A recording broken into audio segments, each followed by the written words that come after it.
When a secret becomes the oxygen someone breathes, cutting off the supply looks cruel from the outside. Inside the storm, it is the only way to stop a fire from spreading. That is the line Carly draws the moment she learns that Josslyn, bright and stubborn and forever running toward danger with a medic's heart, has been working for the World Security Bureau.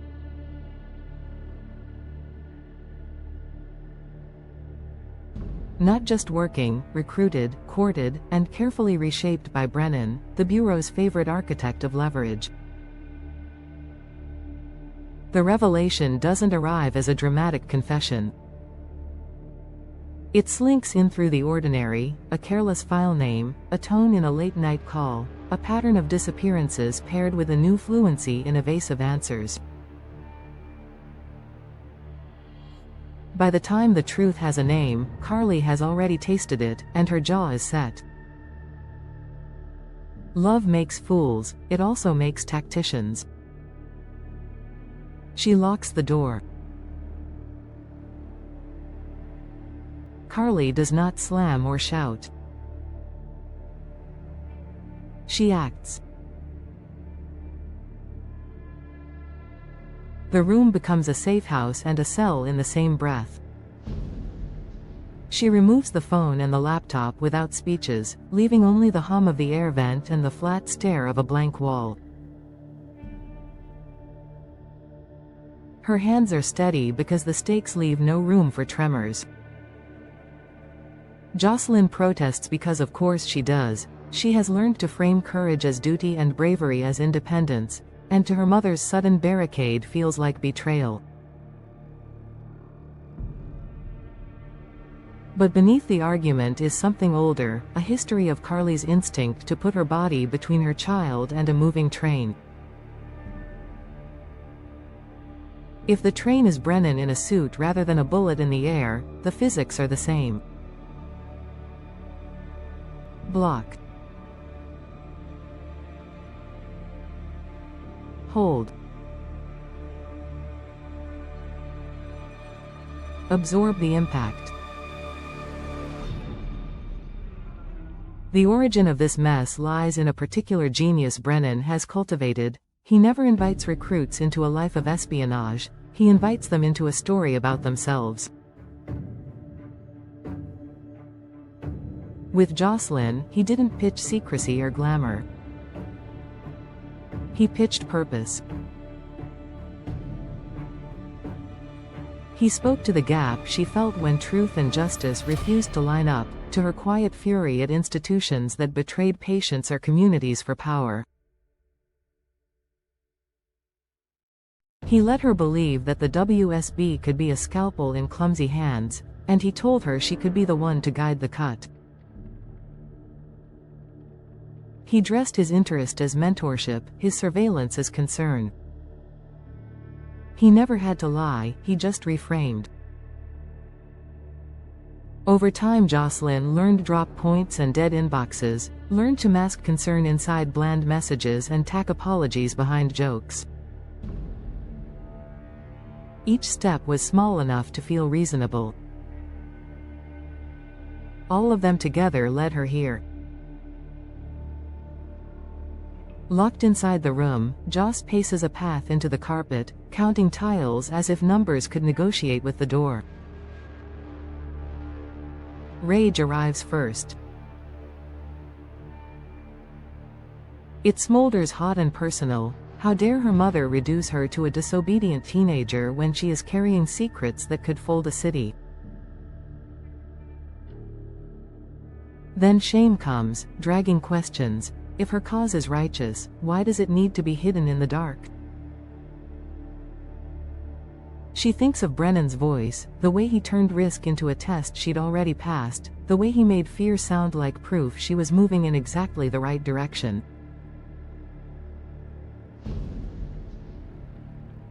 She cannot text, cannot click, cannot whisper into the void that taught her to whisper back.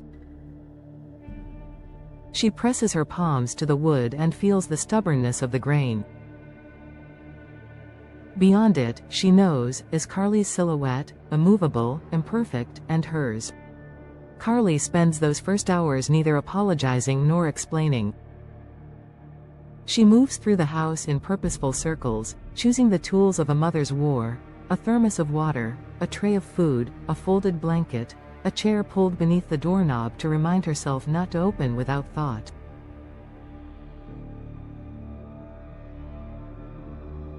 Then she vanishes into other preparations. She assembles a dossier in her own blunt way: receipts, timestamps, a pattern of Brennan's appearances threaded through innocuous civic events and charity photographs. She calls in favors quietly from people who still owe her fragments of loyalty from lives they'd both rather forget. She charts the places Brennan prefers because people like Brennan always prefer: the private booths, the off-season marinas, the curated anonymity of gentlemen's clubs that pretend they are invisible because their glass is frosted.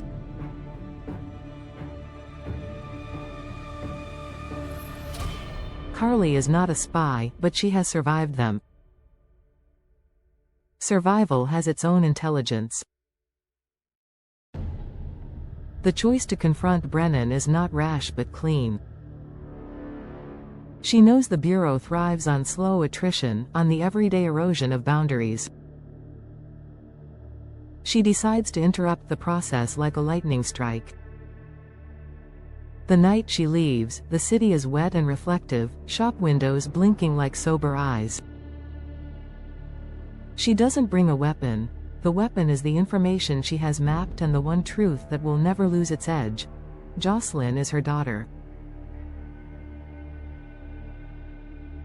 In Carly's calculus, that fact is sovereign, and sovereign facts have a way of rearranging other people's strategies.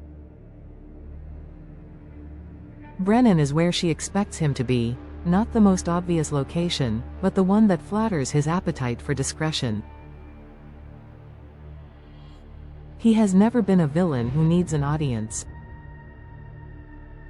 He is a curator of rooms where power men sip and pretend they are not trading anything at all. When Carly steps into his orbit, he greets her with that professional warmth he uses to maintain plausible deniability in his own conscience. He calls her by her first name because all men like him do when they want to steal the edge from a confrontation. He doesn't ask how Josslyn is, he asks how Carly is, which is both politesse and probe. Carly declines the seat he gestures toward. Standing keeps her closer to the door and places her exactly at eye level with what he most wants to disguise: calculation. The first exchange is not a negotiation so much as a redefinition of terms. Brennan speaks of service, of greater goods and necessary shadows. He rehearses the argument that the world is held together by the quiet efforts of people brave enough to do ugly work. He is careful to place Josslyn in that category, because identity is a chain and he knows how tightly it binds. Carly has heard it all before in other mouths and other years: men who mistake their machineries for moral authority. She does not accuse him of manufacturing danger. She does not offer him outrage. She offers him clarity. Josslyn is done. Brennan will cease all contact. If he believes he can root around a locked door, he underestimates not the locks but the woman who set them. He counters with the suggestion that he doesn't need doors or devices. He can tug on other threads: instructors, peers, the shape of a resume that evaporates without a certain quiet recommendation. It is an elegant threat because it never says the word threat. Carly lets him finish building his tower of insinuation before she produces her own foundation. She has compiled evidence that, in less charitable hands than hers, reads as predation, the timeline of recruitment, the conflict of interest embedded in missions that relied on a novice's proximity to specific people, the way Brennan's unit has blurred distinctions between intelligence and exploitation.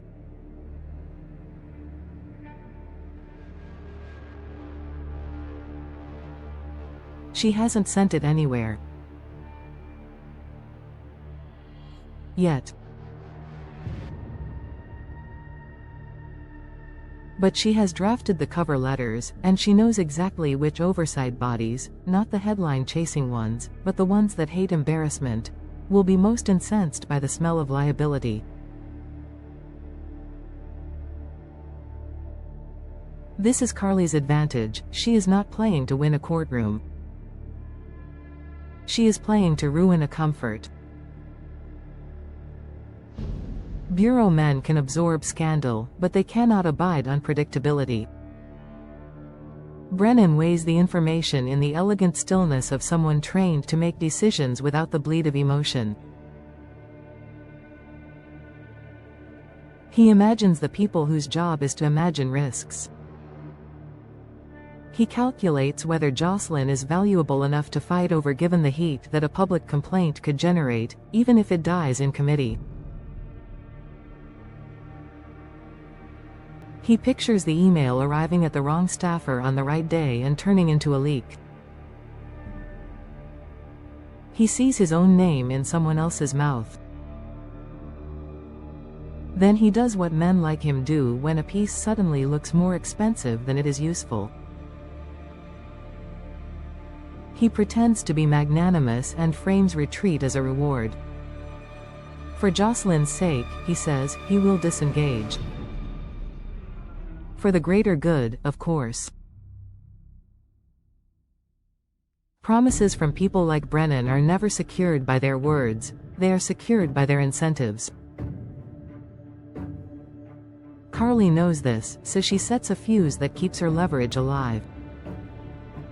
The file will not vanish. A copy sits in a place that is no longer hers, beyond her own reach, waiting for a signal only she can prevent from being sent. Brennan reads that truth in her posture as clearly as if she had said it aloud. This is the shape of their stalemate. He backs down now, knowing that any future meddling invites consequences not on the front page but in the funding meeting, the internal memo, the invitation rescinded from a room he likes to be in.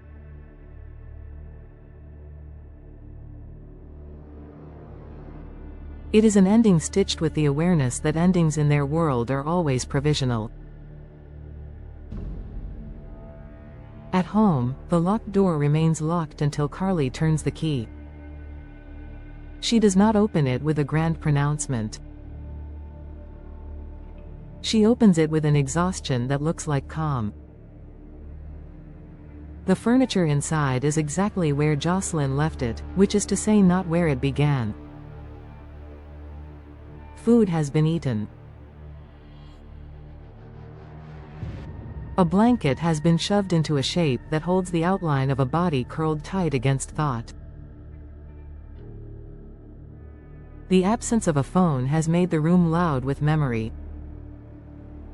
Josslyn meets her mother with a spine straightened by pure will, because she intends not to be a problem to be managed. Carly meets her with a face that has no hunger for vindication. She does not say, "I told you so." She says, "We are not finished." And then she says what Brennan never did. "I cannot lose you." The argument that follows is not about the past but the architecture of the future. They draw maps. Boundaries are sketched and erased and redrawn until they are not punitive but protective. Carly does not demand that Josslyn abandon her appetite for service. She refuses the false choice between obedience and purpose. Together they interrogate the reasons that made the WSB feel like the only engine powerful enough to move the world. They list other engines. Medicine is one, advocacy another. The city is full of rooms where decisions are made in the open and citizenship looks like pressure applied to the right hinge at the right time.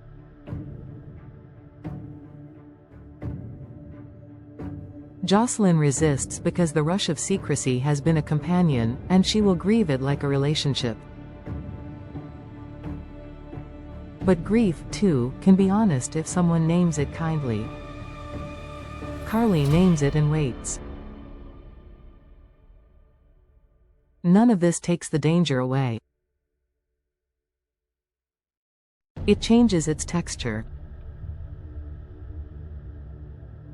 Brennan honors his calculation long enough that the shadows around their door thin into ordinary darkness. Yet now that Carly has stepped into his line of sight, she can no longer imagine he is gone. She imagines instead the way men like him monitor without moving, the way a web seems vanished when in truth it has shifted a few feet to the left. She installs new habits, check-ins that feel like rhythm rather than surveillance, locks that are strong without being accusatory, a family network that remembers how to be net and not noose. Josslyn builds other muscles, the practice of saying no to the part of her that wants a higher cliff, the discipline of seeking work whose risks are named in daylight. On some nights the house is too quiet and Josslyn feels the old itch to encrypt, to disappear into the hum of a machine and emerge with a plan only she understands.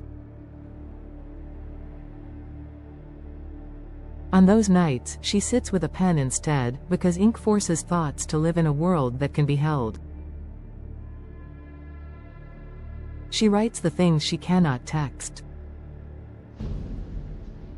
She drafts apologies she does not need to send and manifestos she hopes she will never mail. She reminds herself that secrecy is not the same as sanctity, that transparency is not the same as weakness, that doing the right thing is rarely cinematic and never sterile. She learns that safety is not a condition but a practice, and that none of it is possible without the annoying, relentless intimacy of people who ask where you are and mean it.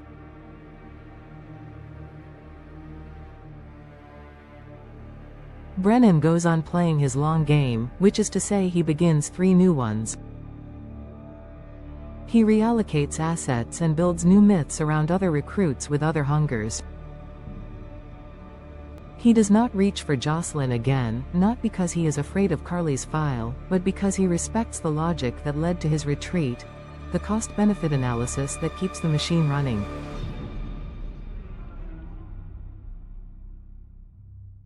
Still, every now and then he allows himself to remember the way Carly looked at him in that room, without awe, without permission, as if he were simply a man with a job and not a fate.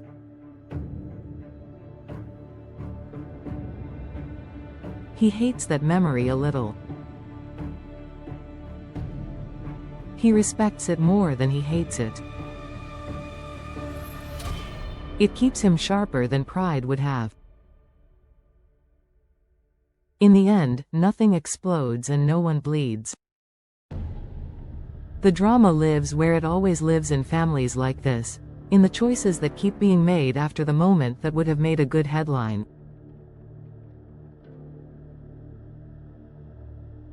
The locked door becomes a symbol not of captivity but of a mother's refusal to outsource her child's safety to anyone's mission statement. The confiscated phone becomes a reminder that tools are neutral until someone tells you a story about them. The confrontation becomes a point on a map both women carry, a place they can refer to when the future offers up new temptations disguised as opportunities.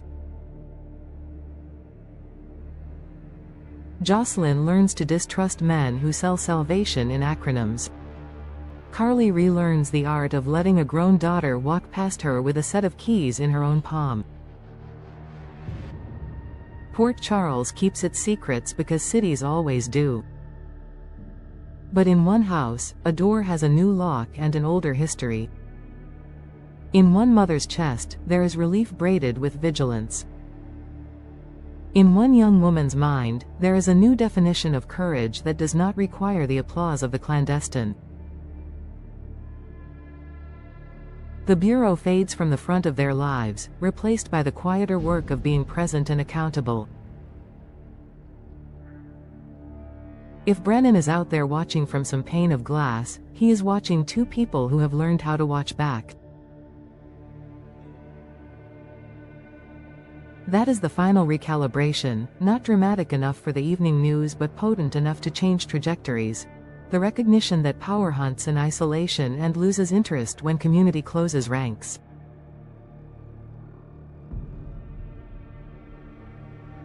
What remains, then, is not triumph, but commitment. Carly commits to the inconvenient, constant maintenance that safety demands.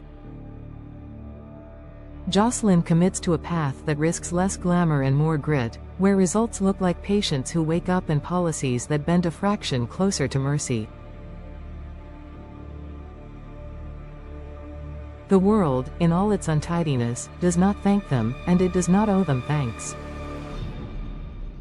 But somewhere past the locked door, past the confrontation in a room built for men like Brennan to feel invulnerable, there is a kitchen table where two women hold a silence that does not punish.